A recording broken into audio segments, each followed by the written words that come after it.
होगी। आप मतलब नहीं, मेरी बाध्यता की चिंता छोड़ दीजिए सर, आप अपनी जनता के साथ बाध्यता की चिंता करिए। मनोज काका जी, मेरी बाध्यता की चिंता छोड़िए सर, आप जनता के प्रति बाध्यता और सेना के प्रति बाध्यता और कर्तव्य की चिंता करिए।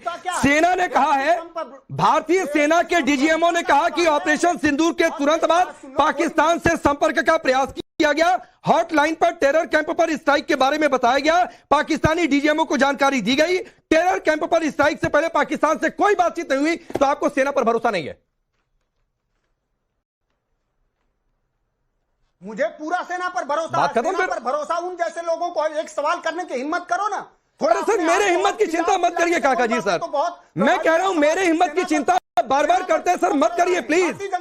आप हिम्मत करने की चिंता करिए कि कांग्रेस से जब गठबंधन पर बैठेंगे ऐसे मसलों पर, तो पूछिएगा कि शिमला समझौता 71 की जंग जीतने के बाद 13,000 स्क्वायर किलोमीटर जमीन क्यों दे दी थी? पूछिएगा कि उसी समय पीओके क्यों नहीं ले लिया? तो सर ये हिम्मत आप कांग्रेस से दिखा दीजिएगा, मेरे हिम्मत की चिंता मत करिए, अपनी बात पूरी करिए। आप मेरी बात सुनो। इस सेना के खिलाफ सबसे ज्यादा अपमानजनक शब्द भारतीय जनता पार्टी का एक मंत्री दिया, विजय शाह। उसके बाद मध्य प्रदेश के एक उप मुख्यमंत्री ने कहा कि सेना मोदी के चरणों, ये हमारी सेना किसी के चरणों में रहेगी कि पूरा देश सेना के चरणों में? ठीक है, तुमने सवाल एक भी किया, उस पर एक भी संवाद कर पाए? इतनी जल्दी तुम तड़क पर मत आइए काका जी, इतनी जल्दी तुम तड़क पर मत आइए। रामगोपाल यादव जी ने व्योमिका सिंह की जाति बता दी, भले जिस संदर्भ में बताई हो। एयर मार्शल भारती की जाति बता दी, भले जिस संदर्भ में बताई हो। आपके गठबंधन के जो साथी हैं वो ये कह रहे हैं कि आतंकियों के पास इतना समय था क्या कि धर्म पुष्कर मार देते।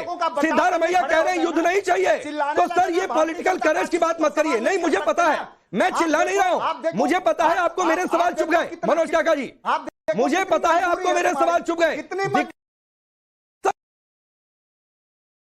खैर आरपी सिंह, नहीं नौकरी चली जाएगी। नहीं, मेरी नौकरी की चिंता छोड़िए सर, मेरी नौकरी की चिंता छोड़िए, मैं अपने चैनल में अपनी नौकरी की चिंता कर लूंगा।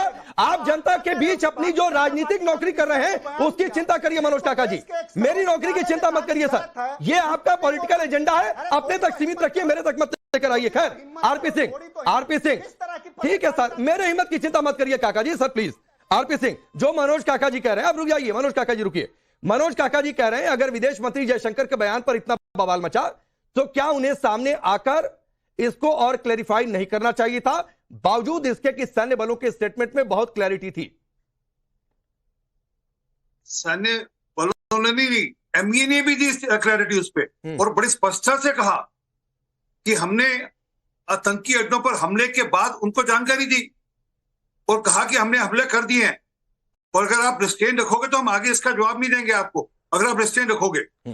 परंतु इनको कैसे यकीन आएगा? ये तो सेना के, इनको बोलो ये भारतीय सेना के जिंदाबाद बोले, ये बोले ये इनके नेता का बयान क्या है, जश्न जीत होता है, सीज नहीं होता। मतलब सेना जो कर रही है, सेना जिस प्रकार से कर रही है, उसकी खुशी का एहसास भी ना हो, उसकी खुशी को बनाया भी ना जाए, उसको सेना का मनोबल ऊंचा ना किया जाए, ये भी नहीं चाहते। ये चाहते हैं नहीं, आप बोलो सेना गलत है, सेना ने सीज फायर कर दिया, सेना ने सीज फायर क्यों कर दिया, सेना किससे पूछकर सीज फायर कर दिया? अरे वो भारतीय सेना तय करेगी ना, वो अखिलेश यादव ने नहीं तय करना। एक बार आपसे ये नहीं हुआ कि शहीद के घर पे जाया जा सके, आप शहीद के घर पे गए, नहीं जाना हुआ शहीद के घर पर, आपके बस का नहीं है, क्योंकि आपको मुसलमानों के वोट की राजनीति करनी है। मैं बड़ा कड़वी बात कह रहा हूँ, आप इसलिए सेना के साथ खड़े नहीं दिख सकते क्योंकि आपको लगता है कि हम ये कर शायद मुसलमान, जो हालांकि ऐसा होने वाला नहीं है, आपको लगता है ये कर हम शायद मुसलमानों को खुश कर लेंगे, इसलिए जो शहीद हुआ उसके घर पे भी जाना नहीं हुआ आपका। जो 26 लोगों में जो एक शहीद हुआ उसमें उसके घर पे भी जाना नहीं हुआ आपका। परंतु जो मूल बात है राकेश जी, ये सारा का सारा चाइना का एजेंडा है। ये सबके सब वो बोलते हैं जो चाइना उनको बुलवाना चाहती है। इनका करारनामा राहुल गांधी ने अपना अंगूठा काटकर उनके करारनामे पर साक्षर कर दिया हुआ है, जो इनको वहां से पढ़ने को बोल दिया जाता है। एग्जैक्टली ये वो बोलते हैं, और ये पहली बार नहीं, ये लगातार ये बोलते हैं। ठीक है, एक जरा बयान सुधाकर सिंह का सुनवा देते हैं, उसके बाद बात ले लो राकेश। अच्छा ठीक है, मनोज काका जी बोलिए पहले, फिर आता हूं बादशाह जी, बोलिए पहले।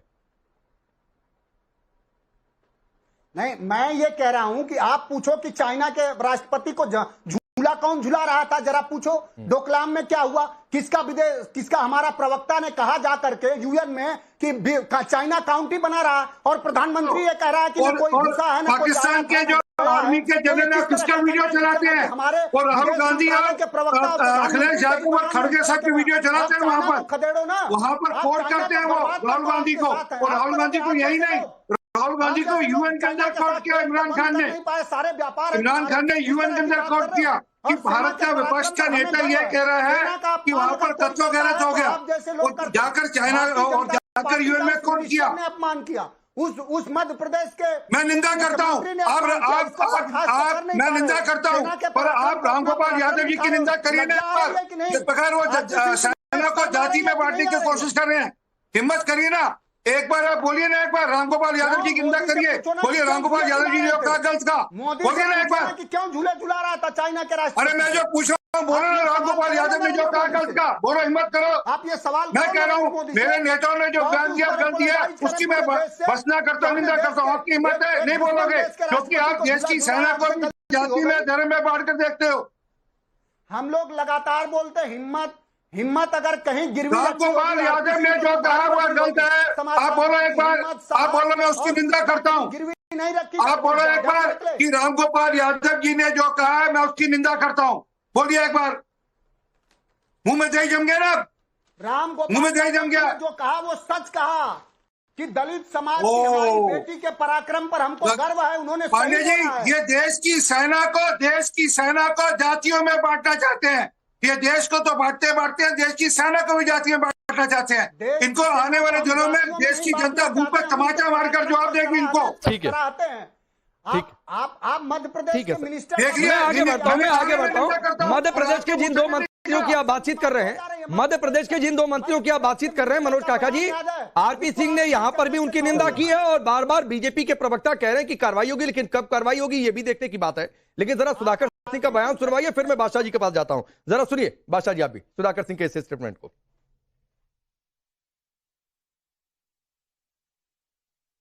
तो अभी सरकार ने बयान दिया है कि हम पाकिस्तान को हम साझा कर दिए थे कि हम कहां कार्रवाई करेंगे।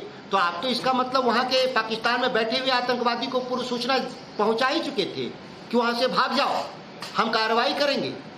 ये बहुत दुखद बातें आ रही हैं, खबरें आ रही हैं।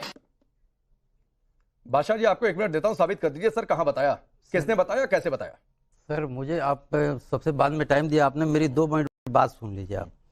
मेरा ये कहना है कि भारत एक समृद्ध देश है, उसके पास एक अपनी डिसिप्लिन सेना है जो कैपेबल है, उसको जो भी काम दिया जाता है उसको अंजाम तक पहुंचाती है। लेकिन ये ऑपरेशन सिंदूर को ऐसे उलझा दिया गया है कि इससे ये मामला और उलझता जा रहा है। आपने सेना को 22 तारीख को अटैक करवाया, सेना ने अपनी 22 तारीख को सेना ने कहा, पूरी तारीख याद रखिए, तारीख याद रखिए, 22 तारीख को पहलगाम में अटैक हुआ है। पहलगाम में तारीख याद रखिए, यही दिक्कत है, कंफ्यूज हो जाते हैं। 22 तारीख को ऑपरेशन सिंदूर की तारीख, यही दिक्कत है। मैं बता रहा हूं के आधार पर, आंकड़ों के आधार पर वहां गई, जितना किया गया उसने अपना काम बखूबी अंजाम दिया। इसके लिए हम सेना को सैल्यूट करते हैं। अरे कहां बखूबी अंजाम दिया? आप देखिए सुधाकर सिंह क्या कह रहे हैं बादशाह जी, फिर उसको आप यहाँ तारीख में कंफ्यूज हो जा रहे हैं। 22 तारीख और 7 तारीख में आप कंफ्यूज हो जा रहे हैं। 22 तारीख को पहलगाम अटैक हुआ ना, उसके रिटेलिएशन में हमारी सेना ने उनके ऊपर अटैक किया और वो बखूबी उसने ऑपरेशन सिंदूर का अंजाम दिया। अरे मैं सुधाकर सिंह वाले पर पूछ रहा हूं, कहां पहले बताया गया कि यहाँ मुरीद के रावलपिंडी कहां मारेंगे, ये कहां बताया गया? ये तो हमारे जयशंकर जी का ही बयान है कि हमने पहले उनको इन्फॉर्म कर दिया। ये कहां होता है?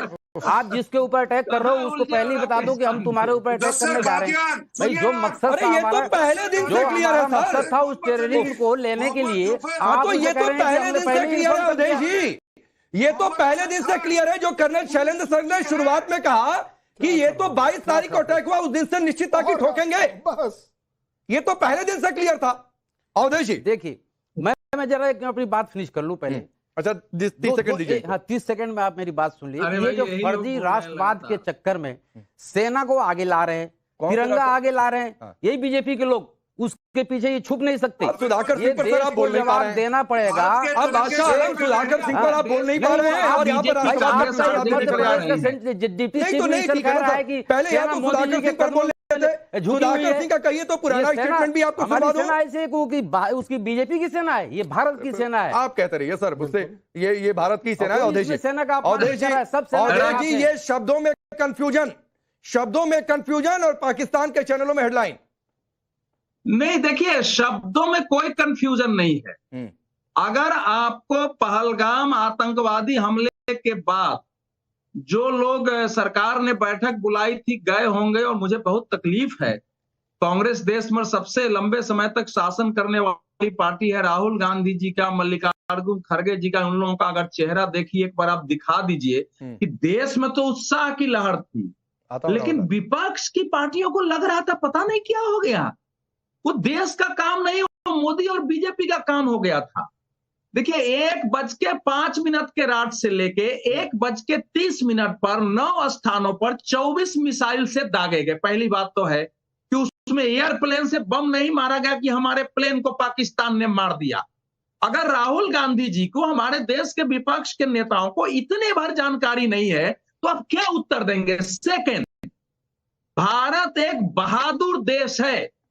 आपके घर में हमने घुस के मारना शुरू किया है तो आपको फोन करके बता दे रहे हैं कि भैया हम मार रहे हैं, अभी इस समय 15 मिनट में हमारा काम खत्म हो जाएगा, लेकिन हम सेना को नहीं मार रहे हैं, हम आतंकवादी अड्डे को मार रहे हैं। और यह सामान्य नियम होता है कि किसी भी देश में किसी क्रिमिनल के खिलाफ आप कार्रवाई करने जाते हैं तो अंतरराष्ट्रीय नियम के अनुसार हम उसको सूचित करते हैं। अब थर्ड बात पर आते हैं, क्या पाकिस्तान ने कहा है कि हमको घटना की सूचना हमारी तो पहले ही मिल गई थी और हमने कार्रवाई करके मार दिया है? पाकिस्तान तो हतप्रभ है कि हमको पता कैसे नहीं चला कि पंजाब में घुस के मार गया है, और हमारे देश के नेताओं के पास पहले जानकारी आ जाती है। फोर्थ बात, दुनिया के जितने विशेषज्ञ हैं, अमेरिका के, ऑस्ट्रिया के, ब्रिटेन के, जो सामरिक कॉलेज है वहां के, जर्मनी के, फ्रांस के, पिछले 5 से 6 दिनों में जो सबने अपनी टिप्पणियां की है और बताया है कि किस ढंग से भारत अभी तक के सभी युद्धों से रणनीतिक रूप से, कूटनीतिक रूप से